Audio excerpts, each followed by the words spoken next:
Nuestra siguiente ponente es Victoria Cano. Ella es investigadora predoctoral becada por el Ministerio de Ciencia y Educación en el Departamento de Lingüística y Estudios Vascos de aquí de la UPV, EHU, y miembro del grupo de investigación La Mente Bilingüe. El objetivo de su investigación es ampliar nuestros conocimientos sobre cómo influye la edad en nuestra capacidad de predecir y procesar la gramática de nuestras lenguas a lo largo de toda la vida. Salo Verobat.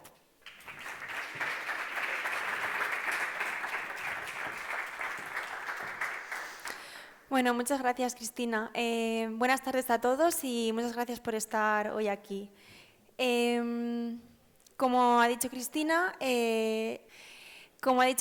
yo hoy voy a hablaros sobre mi investigación y el título que he elegido para la charla de hoy es Desentrañando el cerebro adulto, una mirada a esa máquina predictiva. Y bajo este paraguas os voy a hablar sobre la relación entre el cerebro, el lenguaje y el envejecimiento saludable. Dicho esto, la primera pregunta que se nos viene casi de forma inmediata y de forma natural a la mente es ¿por qué envejecimiento saludable? ¿Por qué centrar el estudio del lenguaje en el envejecimiento saludable?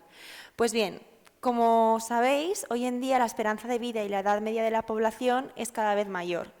De hecho, de acuerdo con un informe de la ONU de 2019, se estima que para el año 2050 el 16% de la población sea mayor de 65 años, tal y como podéis ver en este mapa.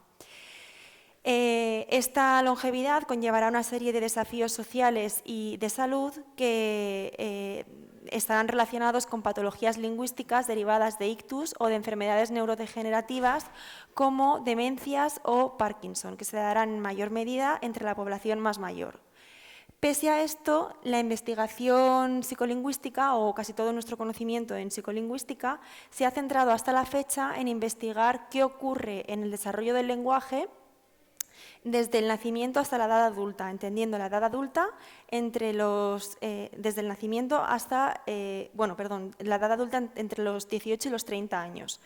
Pero se desconoce qué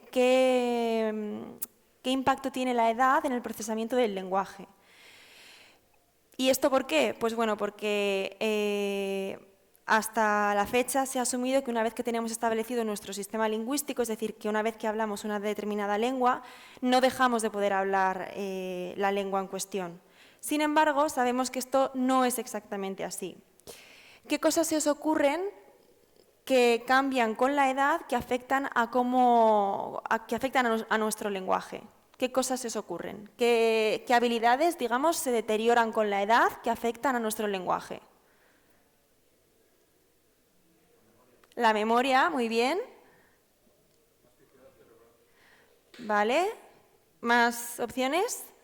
¿Hay algo que notamos que nos cuesta, somos más lentos? La velocidad de procesamiento, ¿vale? Esto es la velocidad a la que nuestro cerebro, digamos, procesa la información o comprende el lenguaje. Y luego hay otra serie de cambios que son cambios motores, como por ejemplo la pérdida auditiva o la pérdida visual. Y esto es muy importante porque el habla es audiovisual, ¿vale? Esto lo comprobamos muy claramente durante la pandemia.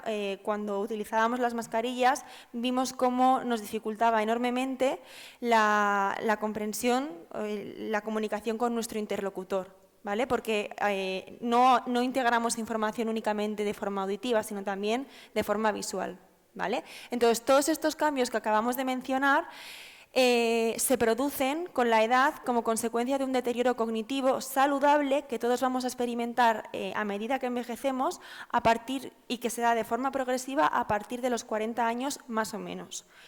Digo saludable porque esto quiere decir que no conlleva ninguna patología asociada, ¿vale? Pero necesariamente todos estos cambios influyen en la manera en la que vamos a procesar el lenguaje. Sin embargo, al mismo tiempo sabemos que el aprendizaje continúa a lo largo de toda la vida. Este aprendizaje continuo supone que vamos a estar expuestos a la lengua durante más tiempo y, por lo tanto, vamos a tener un mayor conocimiento lingüístico. Este mayor conocimiento lingüístico va a repercutir en una mejora de ciertas facultades, como por ejemplo nuestro repertorio léxico. Es decir, vamos a conocer más cantidad de palabras, ¿vale? Nuestro vocabulario va a aumentar en comparación a cuando somos más jóvenes. Entonces quizás os podéis preguntar, vale Victoria, pero entonces si a medida que envejecemos, nuestro conocimiento lingüístico aumenta, pero al mismo tiempo tenemos un mayor deterioro cognitivo, ¿esto nos hace ser mejores a la hora de procesar el lenguaje? ¿Vamos a ser capaces de procesarlo mejor? ¿O cuál de estas dos fuerzas opuestas nos va a condicionar más a la hora de procesar el lenguaje? Pues para ser capaces de responder a esta pregunta, nosotros nos centramos en un aspecto muy concreto del lenguaje, como son los procesos de predicción. Los procesos de predicción son una parte fundamental del lenguaje, ya que son súper importantes para una comunicación lingüística eficaz.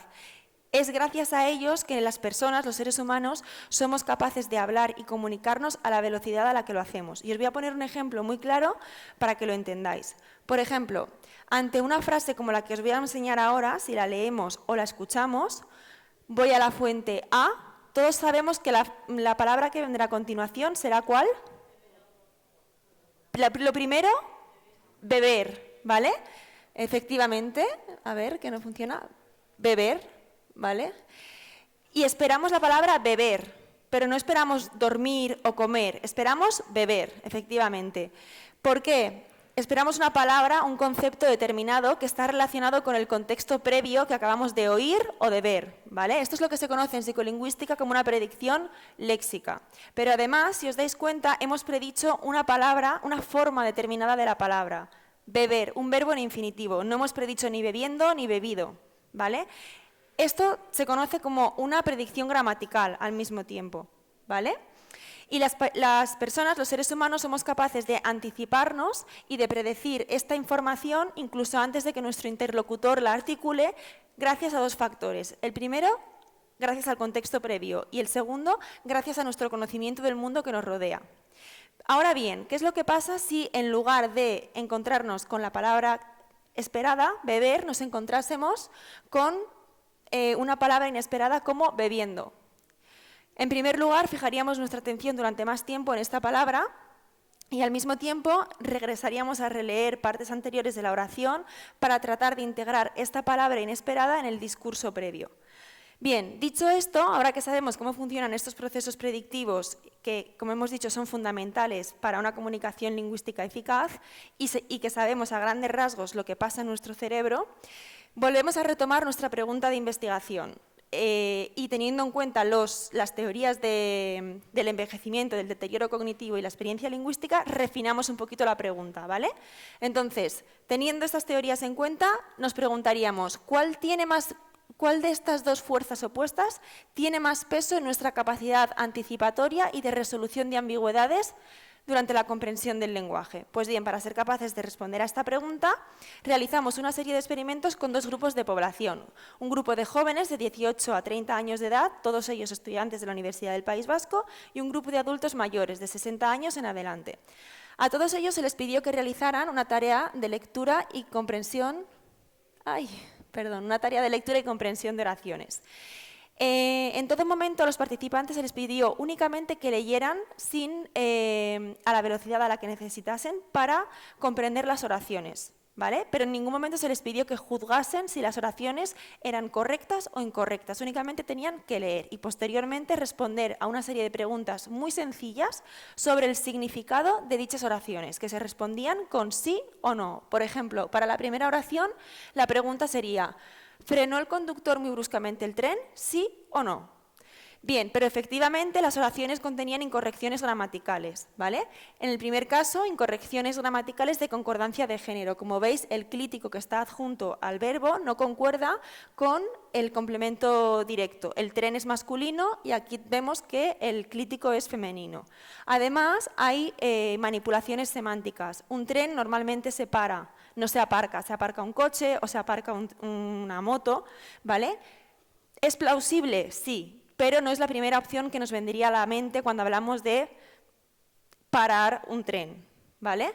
En el segundo caso estamos manipulando la concordancia de número. ¿Por qué? Porque la etiqueta, que es el sujeto de la oración, es singular. Sin embargo, el verbo está en plural, porque atraídos por este nombre que está entre medias, que está en plural, tendemos a confundirnos y poner el verbo en plural. Sin embargo, el sujeto está en singular, ¿vale?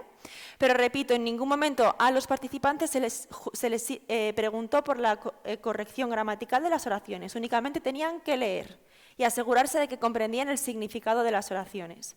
Bien, mientras los participantes realizaban esta tarea, nosotros, mediante una técnica de eye tracking o seguimiento ocular, grabábamos sus movimientos oculares.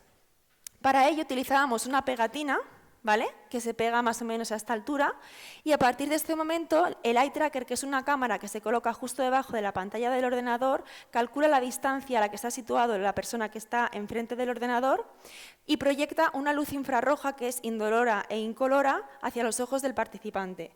Y a partir de ese momento empieza a detectar cómo la luz se refleja sobre la córnea de los ojos de la persona que está situada justo enfrente. Entonces, el procedimiento sería: la luz entra por la córnea de los ojos de la persona, viaja por la retina y el nervio óptico y llega hasta la corteza visual donde se procesa la información, ¿vale? Básicamente, los ojos son como una ventana hasta el cerebro. ¿Y cómo lo hacemos exactamente? Pues bueno, a partir de medidas como las fijaciones, que están representadas en esta imagen con puntos de diferentes tamaños. Cuanto mayor es el punto, mayor tiempo de fijación, es decir, más tiempo hemos pasado fijando nuestra atención en ese punto determinado de la oración. Las sacadas, que son los saltos, los pequeños saltos que hemos dado para pasar de una palabra a otra. Y las regresiones a partes anteriores de la oración. Podemos medir el coste de procesamiento de cada persona y evaluar cómo ha variado con la edad, siempre en base a nuestros factores de interés, el deterioro cognitivo y la experiencia lingüística. ¿Y qué es lo que encontramos? Pues bien, en medidas como, por ejemplo, una medida llamada Regression Path Duration, que está basada en el patrón de fijaciones, encontramos que tanto jóvenes como mayores tienen más dificultades para comprender oraciones incorrectas gramaticalmente, como la etiqueta de las botellas están, ¿vale? Lo veis aquí. Tanto jóvenes como mayores tienen más dificultades en las agramaticales que en las gramaticales, pero en el caso de los mayores, el efecto es todavía mayor, más dificultad. Paralelamente, en otra medida más posterior, que está basada en la duración de las fijaciones totales, encontramos también que los mayores, además, les cuesta más detectar este tipo de incorrecciones. Es decir, que además de que les cuesta más procesarlas, les cuesta incluso detectar que existe algo en esta oración que es incorrecto. Vale. Por lo tanto, volviendo a nuestra pregunta de investigación, ¿qué factor condiciona más nuestro lenguaje con la edad y, en concreto, nuestra capacidad anticipatoria y de resolución de ambigüedades? Los resultados obtenidos nos permiten afirmar que nuestra capacidad anticipatoria y de resolución de ambigüedades se ve deteriorada con la edad y existe una prevalencia del deterioro cognitivo a medida que envejecemos. Finalmente, me gustaría acabar señalando la importancia de realizar este tipo de estudios, ya que a nivel intelectual esta investigación nos permite conocer el papel que juega la edad en el procesamiento del lenguaje, que es la gran laguna del conocimiento psicolingüístico. A nivel social nos permite poner en marcha acciones orientadas a fomentar el envejecimiento saludable, como por ejemplo desarrollar programas para la estimulación lingüística, y ese tipo de estudios podrían tener también un impacto económico en nuestros sistemas sanitarios, ya que ayudándonos a perfilar lo que supone envejecimiento saludable y comparándolo con envejecimiento patológico, podrían contribuir a realizar diagnósticos más tempranos y a gestionar mejor los sistemas de salud. Y eso sería todo. Muchísimas gracias.